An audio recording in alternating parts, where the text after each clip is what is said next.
Assalamualaikum warahmatullahi taala wabarakatuh. Alhamdulillahirabbil alamin wa bihi nasta'inu ala umuri dunya waddin. Wassalatu wassalamu ala asyrafil anbiya'i wal mursalin wa ala alihi wa sahbihi ajmain. Amma ba'du. Puji syukur kehadirat Allah Subhanahu wa taala yang telah memberikan nikmat serta hidayah kepada kita semua hingga kita dapat berkumpul di dunia maya pada siang, sore, malam atau apapun itu. Oke, jadi hari ini kita akan membahas Ibnu Rushd atau Everus. Jadi kita ini akan menjelaskan bagaimana itu biografi dari Ibnu Rushd ini, bagaimana dia berpikir tentang filsafat ini. Oh ya, saya membuat video ini untuk menyelesaikan mata kuliah filsafat Islam dengan dosen pengampu yang bernama Dr. Iyad Suryadi MM. Oke, langsung saja kita cekidot. Oke, jadi kita ada 4 bahasan ya, teman-teman. Yang pertama kita akan membahas biografi singkatnya. Jadi di sini tuh kita akan memaparkan di mana sih beliau lahir, di mana sih, bagaimana sih riwayat hidupnya, tapi secara singkat biar video ini nggak terlalu panjang, oke? Dan yang kedua, karya-karyanya tentu kita membahas tokoh ini karena dia terkenal. Kalau nggak terkenal ngapain gua bahas, ya nggak? Nah, yang ketiga, ini karya fenomenalnya. Tahafut at-Tahafut al-Falasifah. Apa itu? Kepo ya. Nanti aja kita bahas di slide selanjutnya. Dan yang keempat, kesimpulan. Oke, langsung aja kita cekidot. Yang pertama, biografi singkat dari Ibnu Rushd. Awalnya aja udah berpikir gini, berarti kita harus berpikir di sekarang ini ya, berpikir mendalam. Sebelum kita masuk ke materi, kita akan baca quotes dari Ibnu Rushd ini. Dunia dibagi menjadi 2 kawanan. Yang kawanan manusia, yaitu mereka yang memiliki kecerdasan tetapi tidak beragama, dan mereka yang beragama tetapi tidak memiliki kecerdasan. Tepuk tangan tuh. Oke, jadi wah ini kegedean fontnya. Jadi kita akan membahas sedikit riwayatnya. Nama lengkapnya Abu Al-Walid Muhammad bin Ahmad bin Ibnu Rushd. Dikenal sebagai Ibnu Rushd di dunia Arab atau di dunia baratnya sebagai Everus, ya. Beliau lahir di tahun 1126 Masehi. Di sini siapa yang udah lahir tahun segitu? Pasti nggak ada. Dan meninggal tahun 1198 Masehi. Nah, orang tua beliau, bapaknya, itu namanya Abdul Qasim Ahmad. Untuk pekerjaan bapaknya saya nggak tahu ya, tanya aja langsung. Julukannya yaitu sang penafsir. Sang penafsir ini sang penafsir tentang buku-buku filsafat. Nanti kita jelaskan. Dan yang karya yang paling fenomenal yang tadi saya jelaskan yaitu Tahafut at-Tahafut al-Falasifah atau kerancuan di atas kerancuan filsafat. Oke, kita membahas sedikit riwayat hidup singkatnya. Ibnu Rushd atau nama lengkapnya Abu Al-Walid Muhammad bin Ahmad bin Muhammad bin Rushd, beliau berasal dari keturunan Arab Al-Andalusia atau yang sekarang Spanyol.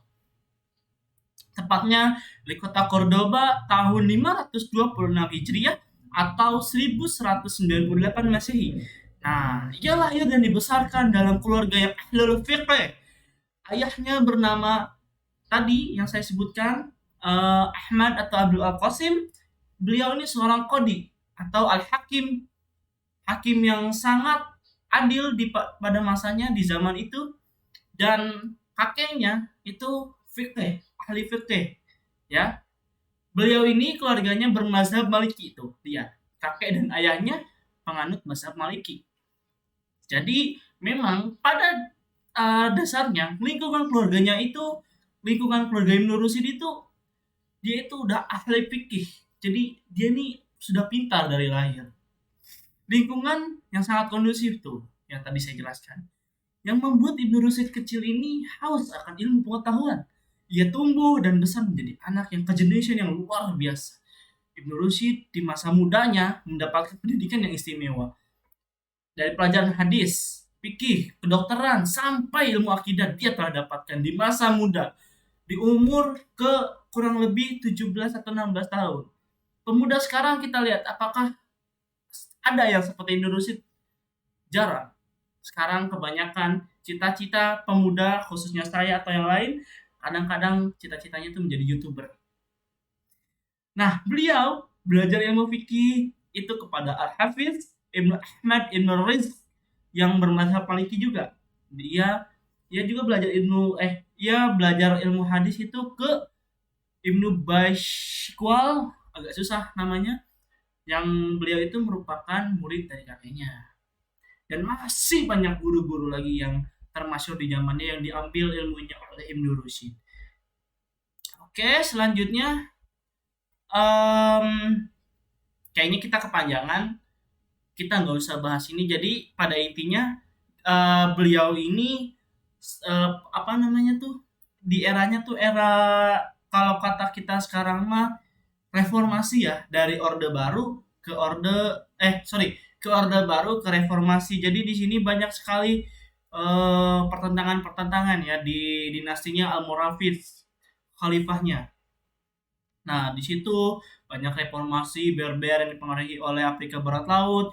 Gerakan itu didirikan oleh Ibnu Tumart yang menegaskan bahwa kesatuan ilahiyah dan gagasan akan janji dan ancaman ilahiyah. Ia percaya bahwa sistem hukum positif bisa hidup berdampingan dengan teologi rasional dan praktis. Jadi zaman itu tuh keagamanya tuh sangat taklid sekali. Maksudnya taklid itu dia tuh nggak berpikir gitu. Dia beragama ya udah beragama tanpa ilmu.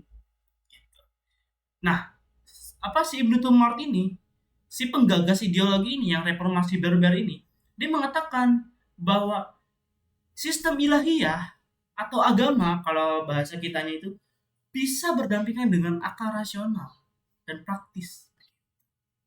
Selanjutnya, langsung kita menuju karya yang telah dihasilkan oleh Ibnu Rushd. Wow, banyak sekali kebesaran dan kemajuan Ibnu Rushd bisa dilihat dari karya-karyanya. Ia selalu membagi pembahasannya ke dalam 3 bentuk, yakni komentar, kritik, dan pendapat. Nah, dia ini istilahnya tuh sangat ngefans sekali ke Aristoteles. Sampai-sampai dia dijuluki oleh orang lain itu ya tadi, sang penafsir ya, gitu. Nah, walaupun begitu, dia suka terhadap Aristoteles, ia juga menambahkan pandangan-pandangan filosofinya sendiri. Jadi ia nggak copy paste kasarnya. Dia seperti terinspirasi dari Aristoteles untuk membuat karya ini, karya-karya dia filsafat ini, begitu. Nah, dia terkenal di Eropa gara-gara kritik dan komentarnya gitu. Ulasan-ulasan terhadap filsafat itu sangat apa? Terhadap filsafat Aristoteles itu berpengaruh sangat besar pada kalangan ilmuwan Eropa sehingga muncul di sana suatu aliran yang dinisbatkan kepada namanya yaitu Averroisme. Ya begitulah singkatnya gitu. Jadi oh ya saya lupa kan. Di sini ia itu pernah dituduh sebagai apa namanya, kafir mal. Lihat di kalimat ini yang saya gariskan tuh, mereka yang disebut sebagai agamawan memusuhinya karena pergumulannya dengan filsafat, menganggap bahwa Ibnu Rushd telah menyeleweng dari akidah yang benar. Bisa kalian bayangkan, zaman dulu tuh beliau tuh difitnah mati-matian. Kamu itu kafir, kamu itu apa ya, menyeleweng dari akidah. Padahal buktinya mana? Filsafat ini tidak sama sekali bertentangan dengan agama. Karena layaknya sebuah ilmu, filsafat itu hanyalah sebuah alat yang bersifat netral. Netral ini maksudnya gimana? Kita bagaimana cara menggunakan filsafat ini? Itu yang diungkapkan oleh Ibnu Rushd ini. Nah, maka ia bersama beberapa tokoh yang dituduh telah mempelajari filsafat ilmu-ilmu kuno atau ulum al-awail, ia diasingkan dan buku-bukunya dibakar atas perintah khalifah, kecuali buku-buku tentang kedokteran, matematika dan astronomi. Bisa kalian bayangkan betapa apa namanya tuh zolimnya rezim dahulu. Masya Allah. Nah, kita akan membahas deretan karya-karyanya. Tadi itu semacam bagaimana dia dinamika untuk membuat karya ya. Yang pertama di bidang filsafat, Tahafut al-Falsifah, atau bukunya yang ini ya. Bisa kalian beli di Shopee atau di Tokopedia, banyak lah. Ini bukan di endorse ya kawan. Nah, buku ini merupakan karya Ibn Rushd yang mengkritik buku yang sangat terkenal dari Imam Al-Ghazali yang berjudul Tahafut Al-Falasifah.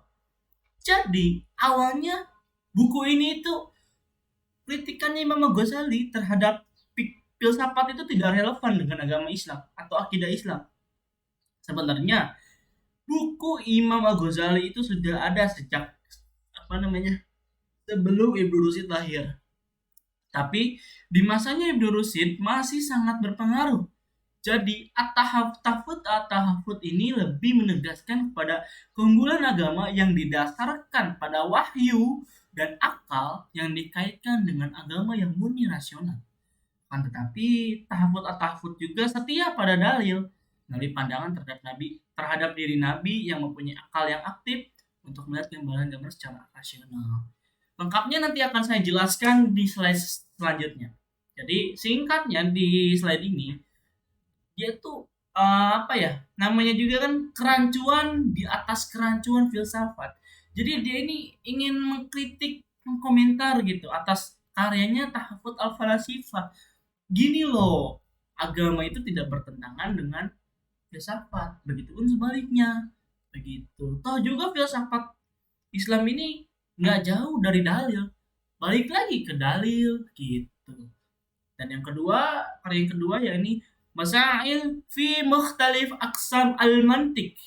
Ya ini beberapa masalah tentang aneka logika. Jadi beliau itu membahas tentang logika itu ada apa aja kayak gitu. Dan yang ketiga, khulasah al-mantiq, ilmu logika, rangkumannya gitu. Dan yang terakhir, nggak terakhir sih, sebenarnya ada banyak. Maksudnya nih saya contohkan yang terakhir ini. Muqaddimah al-Falsafah atau pengantar ilmu filsafat gitu. Oh, masih banyak. Itu tadi fikih. Itu tadi filsafat. Sekarang fikih dan usul fikih. Bidayah al-mujtahid wa nihayah al-muqtasid. Dasar dasar mujtahid dan tujuan orang sederhana. Saya ini belum tahu ya bagaimana isi bukunya, jadi bisa kalian cari sendiri di Google, oke? Dan yang kedua, di bidang usul fikih, al-tanbih ila al-khata fil al-mutun. Jadi peringatan kesalahan tentang mata. Dan yang ketiga tentang fikih, risalah fi al-dhahaya, risalah tentang hewan kurban. Di sini membahas bagaimana kriteria hewan kurban yang layak dikurbankan dan semacamnya. Dan yang terakhir di bidang kedokteran, Al-Qiyat 7 jilid. Nah, studi lengkap tentang kedokteran menjadi buku wajib dan selalu menjadi buku rujukan di universitas-universitas di Eropa. Jadi buku ini tuh sangat buku matkul lah kasarnya. Buku matkul yang wajib dipakai oleh mahasiswa kedokteran di universitas Eropa. Dan yang terakhir, Nasaih fi Amri al-Nisal. Yani nasihat tentang penyakit perut dan diare. Tuh, sampai kasarnya kan penyakit diare itu remeh ya, maksudnya nggak terlalu parah ya. Sampai dibahas oleh beliau. Saking cerdasnya beliau. Dan yang terakhir kita akan membahas Tahafut al-Falasifah. Oke, siap-siap kita berpusing-pusing ria. Jadi gini, teman, Al-Ghazali sebelum kita membahas bagaimana meluruskan takdir Al-Ghazali, Beliau di dalam buku ini mengucapkan ketika dia menulis buku ini, di dalam bukunya itu menyebutkan, ketika saya melihat akar kebodohan itu tertancap kuat pada diri mereka yang pandai, saya tergerak untuk bangkit untuk menulis ini atau buku ini, buku Tahafut At-Tahafut Al-Falasifah ini. Hal ini sebagai tanggapan bagi para filosofi terdahulu yang memaparkan kerancuan ideologi dan kontradiksi pernyataan-pernyataan mereka yang berkaitan dengan masalah ketuhanan, dan mengupas tuntas aib serta kejelekan masa mereka. Mereka seharusnya menjadi contoh kaum intelektual dan masyarakat umum. Nah, jadi beliau ini di dalam buku ini yang tadi saya baca, beliau ini menegaskan orang pintar ini untuk meluruskan masyarakat, untuk menginfluence masyarakat agar berpikir baik, bukan yang malah membuat kerancuan. Kasarnya begitu. Dan makanya beliau atas dasar seperti itu, atas motivasi seperti itu, beliau langsung membuat buku ini. Oke, langsung aja. Ada 3 masalah secara garis besar di dalam buku ini yang kita bahas. Yakni kekodiman alam. Ya, yang kedua, Allah tidak mengetahui hal-hal yang kecil atau yang juz'iyat. Dan yang terakhir, pengingkaran kebangkitan dan pengumpulan jasad pada hari kiamat. Oke, masalah yang pertama. Mengenai masalah kodim antara kaum teologi dan filosof, memang terdapat banyak perbedaan tentang arti. Ini ada al-hadith dan kodim. Bagi kaum al-ihdas, bagi kaum teologi, al-ihdas mengandung arti menciptakan dari yang tiada. Sementara itu, menurut kaum filsuf, kata itu berarti menciptakan dari ada. Adam tiada, kata Ibnu Rushd, tidak bisa dirubah menjadi wujud ada. Yang terjadi adalah wujud berubah menjadi wujud dalam bentuk lain. Dalam pemikiran Al-Ghazali, sewaktu Tuhan menciptakan alam, yang ada hanya Tuhan. Tidak ada sesuatu yang selain Tuhan, menurut Al-Ghazali. Tidak ada sesuatu yang lain selain Tuhan. Terhadap pemikiran Al-Ghazali tersebut, Ibnu Rushd mengajukan bantahannya bahwa sewaktu Tuhan menciptakan alam, sudah ada sesuatu di samping Tuhan. Itu katanya. Dari sesuatu yang telah ada dan diciptakan Tuhan, itulah yang menciptakan alam. Gitu. Mungkin begini ya logikanya ya. Dari dari pendapat Ibnu Rushd ini yang saya tangkap. Jadi, menurut Al-Ghazali, ya, sebelum Allah Subhanahu wa taala menciptakan alam, itu tuh alam nggak ada, melompong, cuma ndak Allah doang, gitu. Nah, tapi kata Ibnu Rushd salah, bukan itu. Tapi Allah itu sebelum menciptakan alam sudah menciptakan sesuatu sebelum alam. Nah, sesuatu tersebut itulah yang membuat alam. Nah, apakah sesuatu itu? Saya pun belum mencapai hal itu. Jadi saya juga masih mencari tahu. Jadi kasarnya, si sesuatu ini yang di samping, nah, dari sesuatu yang telah ada dan diciptakan Tuhan, itulah Tuhan menciptakan alam. Untuk memperkuat bantahannya, Ibnu Rushd mengemukakan beberapa ayat dalam Al-Quran, contohnya Quran surat Hud ayat 7. Dan dialah yang menciptakan langit-langit dan bumi dalam 6 hari, dan tahtanya pada waktu itu berada di atas air, agar ia uji siapa di antara kamu yang lebih baik amalnya. Jadi gini, ya tadi nggak semata-mata sendiri gitu. Jadi ada di samping Allah ini kan ada. Nah, yang ini tuh yang membuat alam tuh si ini. Jadi istilahnya tuh komposisinya gitu. Allah yang menciptakan, terus Allah ini menciptakan alat itu dengan komposisi ini. Jadi sudah ada di sampingnya. Nah, komposisi ini yang aku nggak tahu apa gitu ya. Semoga bisa dimengerti ya teman-teman. Selanjutnya, Tuhan tidak mengetahui perincian. Wah, ini agak berat materinya ya. Allah mengetahui segala sesuatu yang di langit, yang di bumi, baik sebesar zarah. Zarah itu biji yang sangat kecil sekali. Sekalipun adalah suatu hal yang telah digariskan dengan jelas dalam Al-Quran sehingga telah merupakan konsensus dalam kalangan Islam. Hanya bagaimana Tuhan mengetahui hal-hal yang parsial atau yang kecil atau juz'iyat, terdapat perbedaan jawaban yang diberikan. Yang pertama, tuduhan Al-Ghazali bahwa Tuhan ini tidak mampu, tidak mengetahui perincian yang ada dalam alam ini. Nah, Ibnu Rushd mengatakan bahwa Al-Ghazali ini salah paham karena tidak pernah kaum filosof mengatakan yang demikian.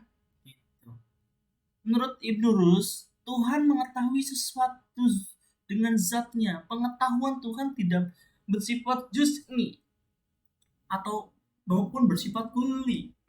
Kuli itu luas, juz'i itu kecil. Pengetahuan Tuhan tidak mungkin sama dengan pengetahuan manusia. Bisa kalian garis bawahi. Pengetahuan Tuhan tidak mungkin sama dengan manusia. Karena pengetahuan Tuhan merupakan sebab dari wujud sedangkan pengetahuan manusia adalah akibat. Jadi gini, Allah nih menciptakan bebek. Misalkan saya ini pengen ke rumah temen misalkan. Nah, di deretan takdir ini Allah mengetahui saya akan pergi kemana. Kalau saya kesini saya akan apa, kalau saya ini saya akan kenapa. Jadi kayak banyak cabang gitu. Misal gini, saya pengen ke rumah teman saya naik bis misalkan. Nah, kalau di bis berarti di jalur ini. Nah, di jalur ini ada takdir apa aja. Misalkan saya ketemu cewek cantik atau saya ketemu apa misalkan dapat uang. Nah, ini yang jalur sunatullah naik bis. Namanya sunatullah ya atau hukum Allah. Dan kita kalau misalkan saya pergi ke Bandung atau pergi ke rumah teman saya naik motor, nah nanti di sini ada sunatullah lagi gitu. Ada cabangnya lagi. Sampai mendetail. Kalau saya istirahat di mana nanti kalau naik motor, saya beli apa nanti. Nah, Allah tuh sudah mengetahui hal seperti itu. Gitu ya. Allah ini pengetahuannya sangat luas. Bahkan Allah ini merupakan sebab itu loh. Allah menciptakan sunatullah itu menyebabkan manusia itu mengikuti sunatullahnya dan akibatnya ya tadi. Saya akan kenapa kalau ke sini, saya akan kenapa apabila jalur ini. Gitu. Dan Allah juga mengatakan di Quran surat apa ya saya lupa. Yang artinya gini. Allah ini tidak akan merubah suatu kaum apabila kaum tersebut tidak merubahnya. Dari dalil itu aja, dari sesimpel itu aja kita bisa mengambil hikmah gitu. Bahwa Allah ini mengetahui detailnya bagaimana dan manusia ini diminta untuk memilih jalannya sendiri. Nah, jalannya itu sendiri sudah ada namanya sunatullah. Orang bodoh pengen jadi pintar sunatullahnya ya belajar. Bukan malah main game. Gitu. Ya.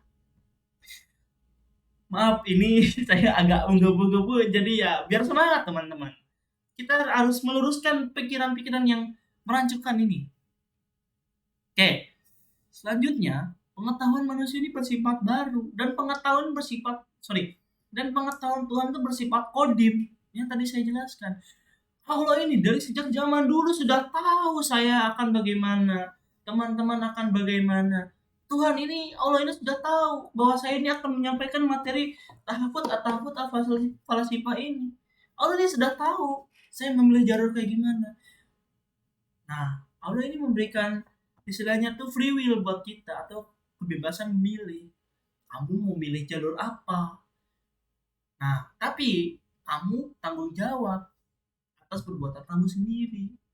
Gitu loh. Jadi itu ringkasnya.